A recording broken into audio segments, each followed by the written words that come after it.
Hello students and welcome back to my channel. Here we are going to do the 100 dresses part 2, the second section. 100 dresses part 1 and the first section of part 2 has been already done, and you can see the videos in order to refresh your memory. The recap is that Vanda was made fun of because she said that she had got 100 dresses while she wore only a single blue faded dress. There was a competition in which Vanda had submitted 100 beautiful dresses, and all of them were as good as the other, and she had won the first prize. But Vanda stopped coming to school.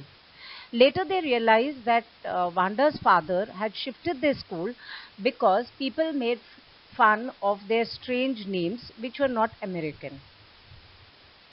Maddie and Peggy, who were the main girls who were making fun of her in school, felt very guilty about this.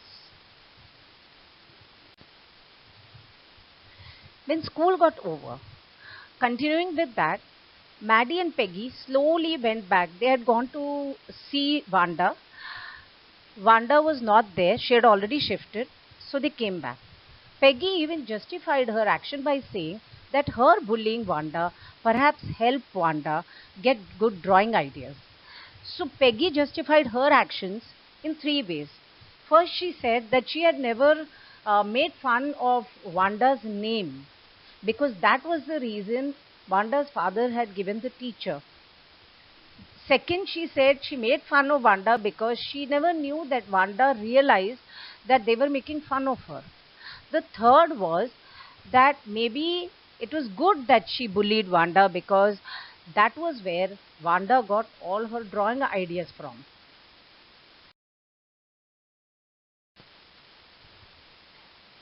Maddie remembered those glowing 100 dresses made all lined up in the classroom. She reached an important conclusion. When Maddie went home, she was still thinking of those 100 dresses that were lined up in the classroom. Now she thought she'll do something. She was never going to stand by and say nothing again if anybody bullied someone because they were funny looking or because they had strange names.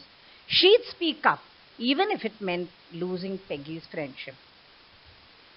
Now, when she went home, she was thinking of these things. She felt that not only Vanda, she wanted to rectify it with Vanda, but it did not happen. Vanda had left. Henceforth, nobody can make fun of anybody. And if anybody made fun of some student because they were looking funny or because they were poor or because they had strange names, she'll go and fight for them.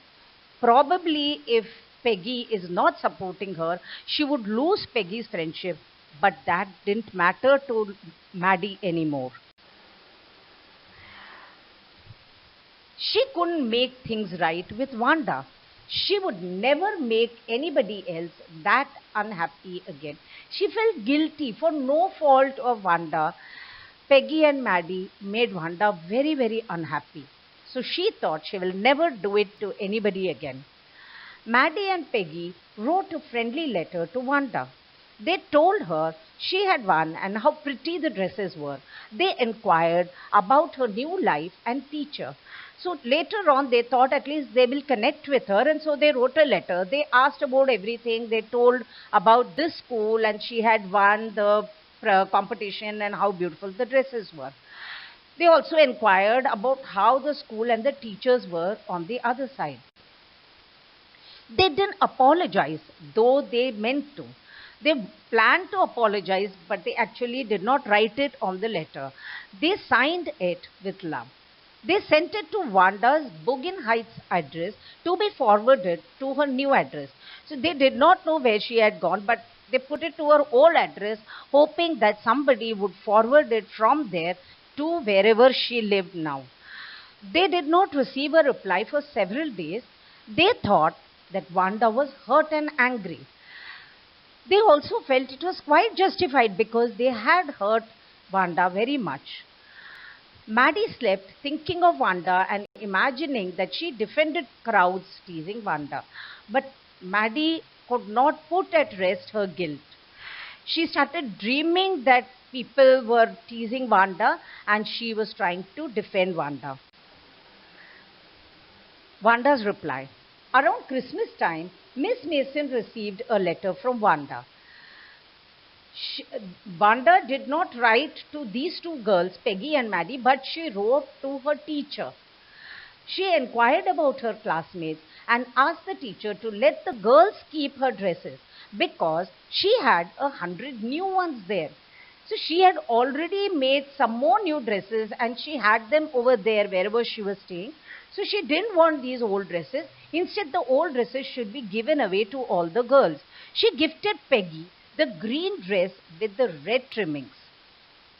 She wished Maddie to have the blue one. In fact, she had even spoken about the blue one, which was very bright. So she gave that to Maddie. Maddie's discovery.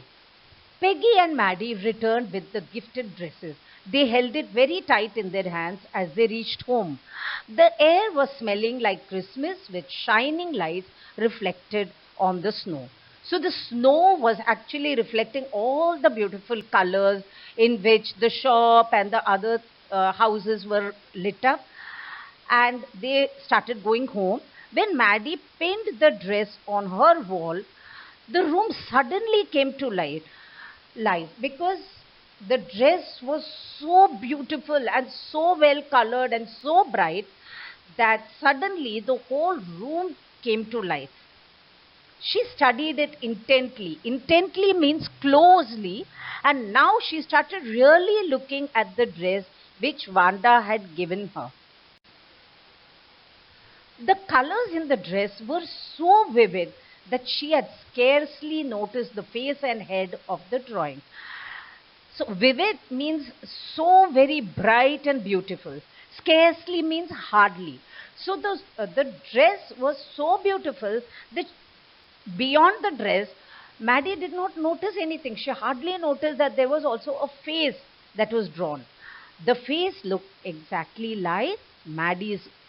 The mouth looked like her own mouth. So the face and the head and the mouth and everything resembled Maddie's own face so much. So now she realized that Wanda had even made the dress with Maddie in mind. Wanda had really drawn the dress for Maddie. Conclusion. When Maddie found that her face was there on the other dress, in the blue dress, she came running to Peggy's house and she saw Peggy's dress very carefully.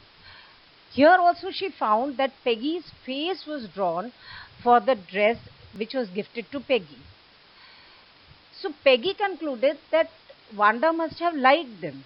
Wanda did like them because she had drawn their faces on the dresses.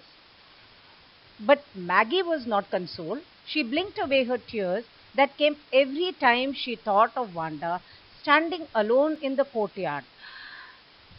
Wanda would always be standing alone while these girls used to go to her and make fun of her, looking stolidly over at the group of laughing girls walking off after she had said, "Sure, I had 100 of them all lined up."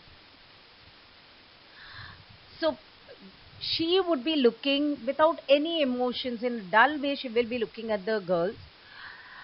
And after they ask her how many dresses she had, she would say, "I have 100 of them," and she would walk off.